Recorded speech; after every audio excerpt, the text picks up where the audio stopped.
Listen to this statement that was made last week and try to guess who said it. Now, warning, what I'm about to read to you is violent and graphic, and viewer discretion is advised. The statement goes like this, quote, "Our message to the herds of settlers is, we are waiting for you in all the cities of the West Bank, from Hebron to Jenin. We will slaughter you, and you will say that what Hitler did to you was a joke. We will drink your blood and eat your skulls.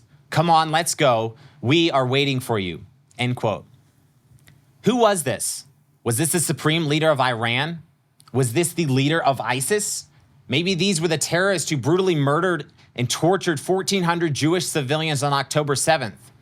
No, this was a 22-year-old Palestinian girl. A girl you might recognize as the Palestinian girl who was made infamous on the internet for slapping and assaulting IDF soldiers when she was just 14 or 15 years old. This girl's name is Ahmed Tamimi. She is known in the world of social media and the internet as the, quote, symbol of the Palestinian struggle. This is what Free Palestine means. When you're out there and you hear the chant, "From the river to the sea, Palestine shall be free." You've all heard that chant. They are calling for the genocide of the entire state of Israel. Is this something that you want to go out and rally for on the streets of New York City? Is this something that you want to go to the White House of the United States of America and try to break down the fence as you're chanting for Palestine to be free? This is what Free Palestine means. That is why we can in no way support the establishment of a Palestinian state anywhere within the borders of the state of Israel. Because establishing a two-state solution would assist the Palestinians in their genocidal quest to finish what Hitler started. Now, what I'm saying is not politically correct. Unfortunately, the world we live in. And I'm not some genius that figured out this secret plan of the Palestinians that they've been planning for decades. All I'm doing is listening to what the Palestinians are saying and believing them. All it takes is 2 eyes and 2 ears. It's not complicated to see the good from the evil here.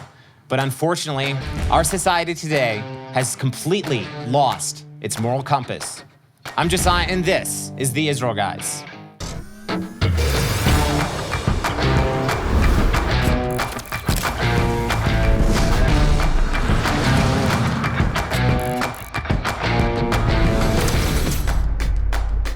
Welcome to the Israel Guys, where we believe that in a world of Jew hatred and anti-Israel propaganda, you should have a direct connection to the land and people of Israel. Wow, guys, we are seeing a lot of Jew hatred in the world today. Thank you so much for tuning in to what is actually happening here in the land of Israel. Guys, it's not hard to get it right, to understand what's actually happening here in the land of Israel, the difference between right and wrong, the difference between good and evil, and we are seeing that being played out like never before right now in front of our eyes with Hamas in the Gaza Strip. And what they did on October 7th really is just almost bringing the cat out of the bag, because they've been saying it, but nobody's been listening.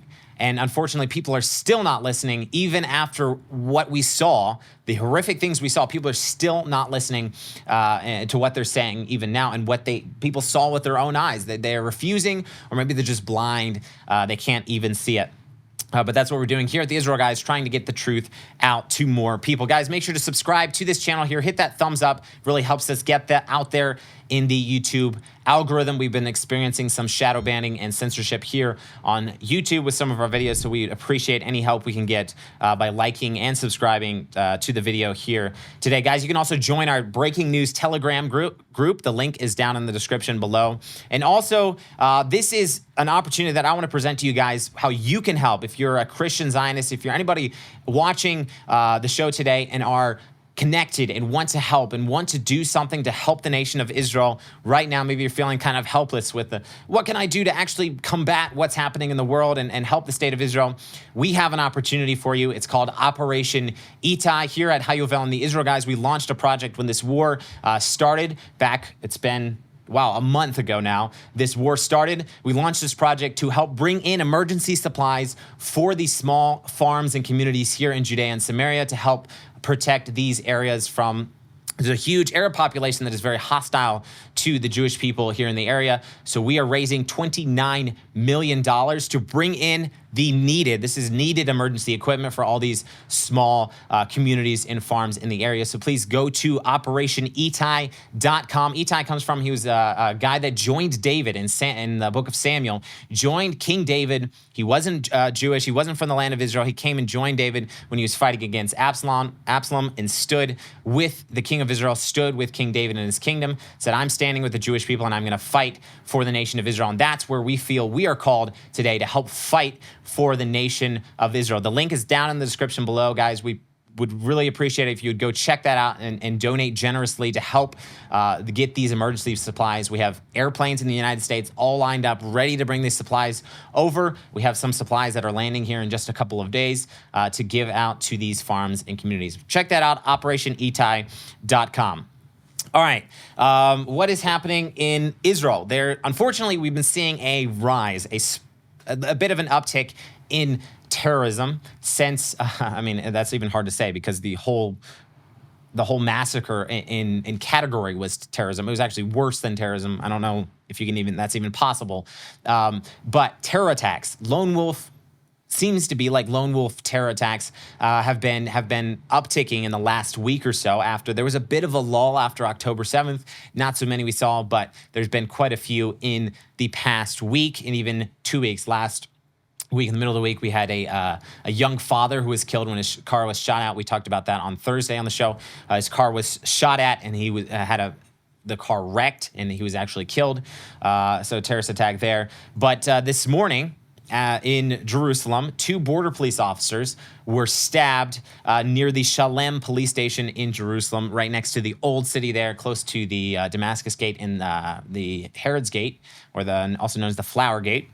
A 16-year-old Palestinian boy, guys, 16 years old, stabbed and critically wounded a 20-year-old female border patrol officer and moderately wounded another 20-year-old border patrol officer. The terrorist, thank God, was neutralized on the spot by nearby security forces right there. Guys, this guy was 16 years old, and he's going out with a knife, and I saw a photo of the knife. It was basically a kitchen knife, just like a butcher knife, going out and stabbing this 20-year-old girl, border police officer, standing there right in the neck. She's in critical condition. Please pray for her recovery, that she would recover and be fully healed from this. But this boy, the media, unfortunately, guys, this is a terrorist. 16-year-old, I don't care his age, he is going out and he has been indoctrinated to go out and murder Jews just because they're Jews. This guy is a terrorist. Unfortunately, he will be counted in media reports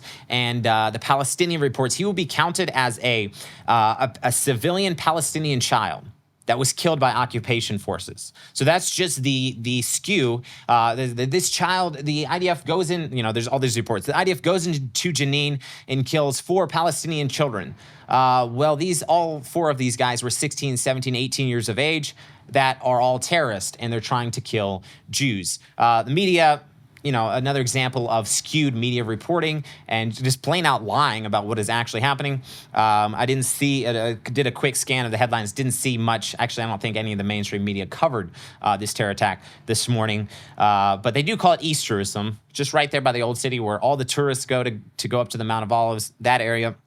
Right there, another terrorist attack, and this time by a 16-year-old Palestinian boy. So please continue to pray for the complete recovery of both of these border patrol officers. And there's been several shooting attacks in a town near here in Rechelim. There was actually there was shooting that was made on the town over Shabbat, over Saturday. They managed to, I think, somebody from far away was shooting into the town, and I think it managed to hit several houses. 4 or 5 shots actually hit buildings inside the community. Thank God no injuries were reported. Nobody was injured. But definitely seeing an uptick and a little bit of things are heating up a little bit here in Judea and Samaria, falsely known and incorrectly termed the West Bank.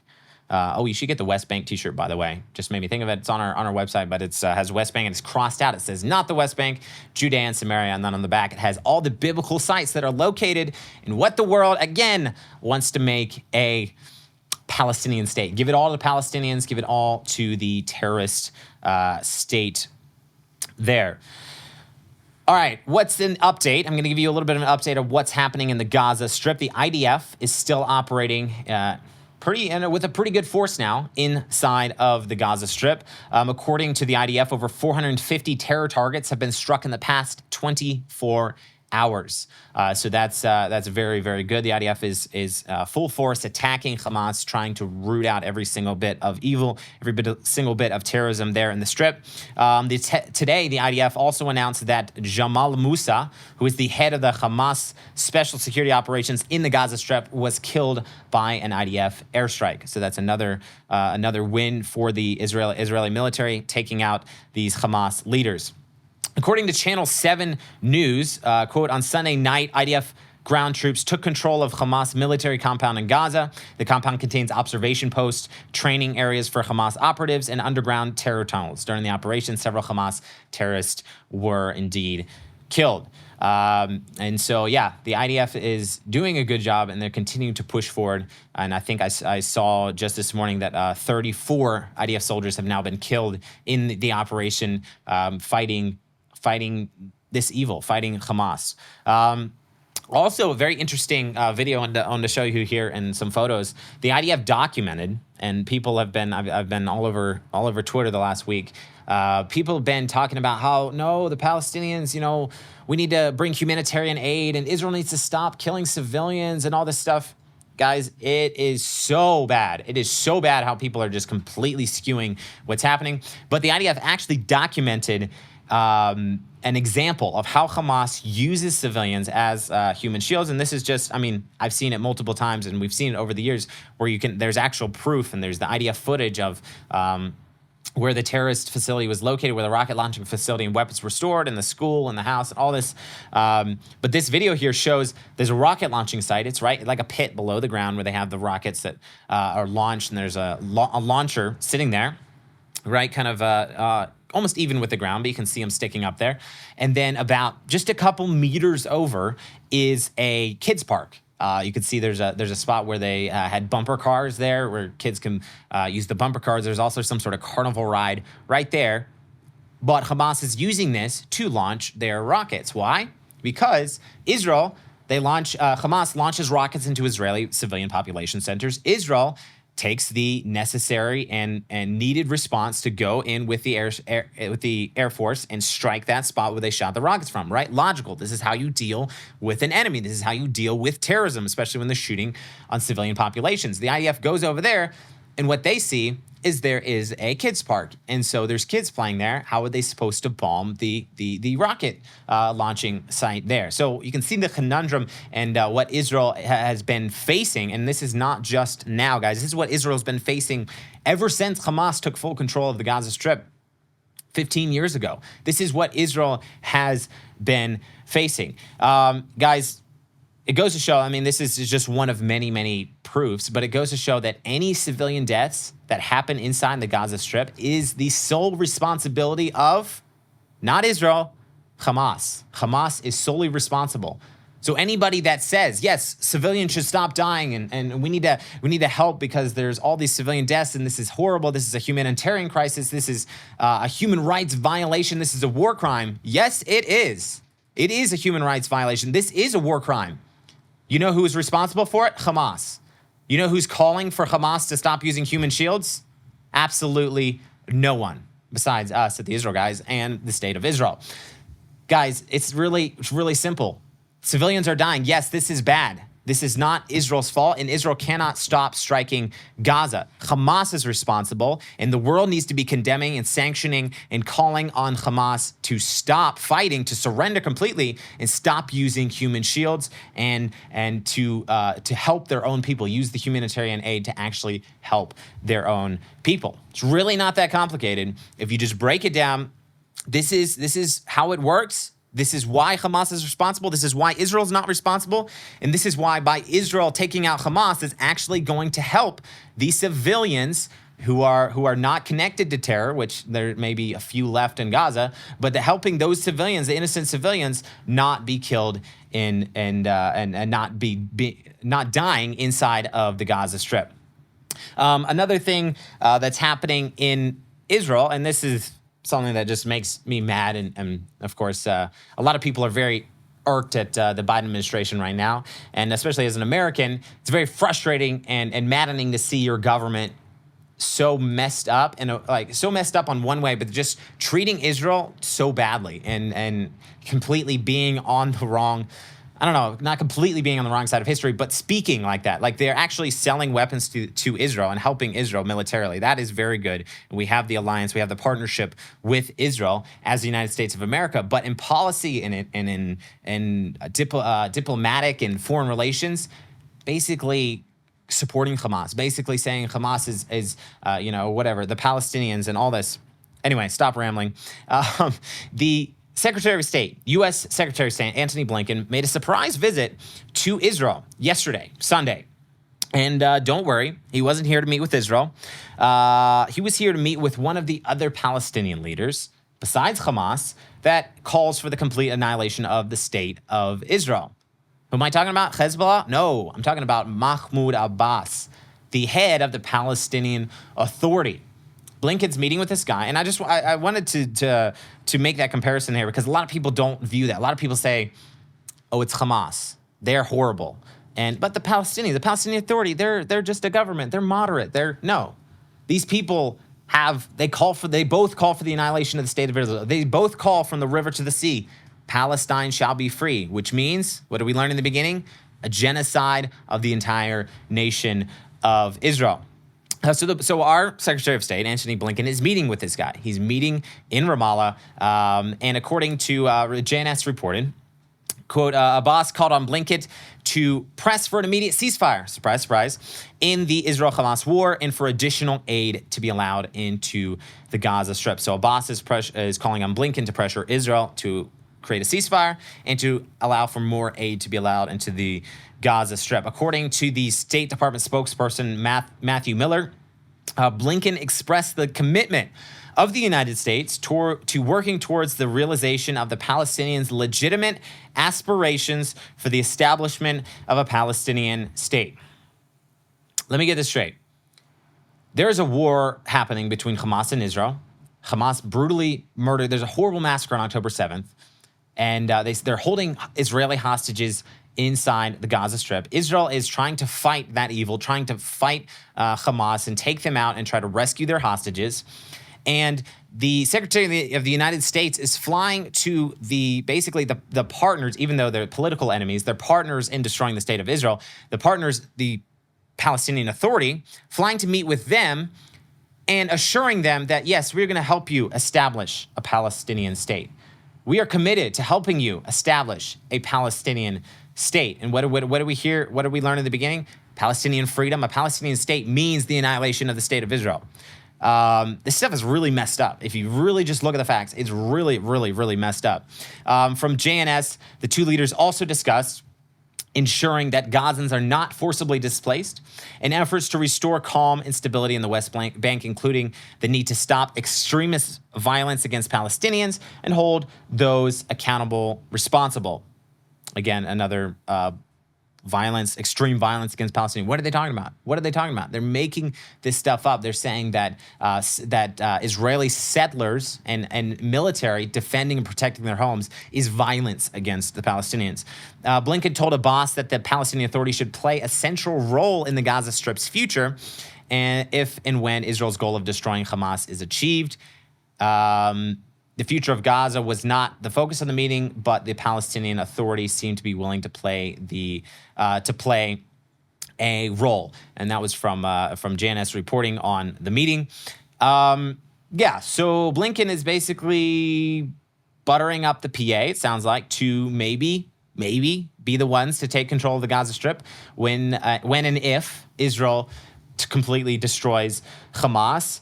And guys, this is just crazy stuff. That there's like all this happening on the side when on the one side, the U.S. is claiming to support Israel, full backing Israel as the full support of the United States to go and take out Hamas. Yes, but we're going to help these other people that haven't committed a massacre like Hamas, but want to do the same thing. They just haven't been able to yet. They want to do the same thing. We're going to help those people create their own state, guys. let's just put it this way. Gaza, the Gaza Strip, is the perfect example of an experimental Palestinian state, of an experimental two-state solution. Israel, in order to attain peace, for peace, gave the Gaza Strip in a peace deal to the Palestinians for them to create their own autonomous state, per se. What do we have? Hamas. What do we have? October 7th. What do we have?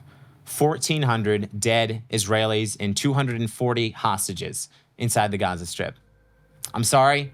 It may not sound pretty. I'm sorry. It's not politically correct. But guys, those are the facts on the ground. Guys, thank you so much for tuning in today. Remember that Israel is fighting for her survival with all these threats in the region that are threatening Israel. Please remember to check out OperationEtai.com. Click the link down in the description below to check that out and donate generously. We really appreciate any help you can give. Don't forget to subscribe. Get the conversation going down in the comments. We love commenting with you guys down there. And as always, tune out the fake news and tune into what is actually happening here in the land of Israel. We'll be back every day, Monday through Friday, with your direct connection to the land and people of Israel.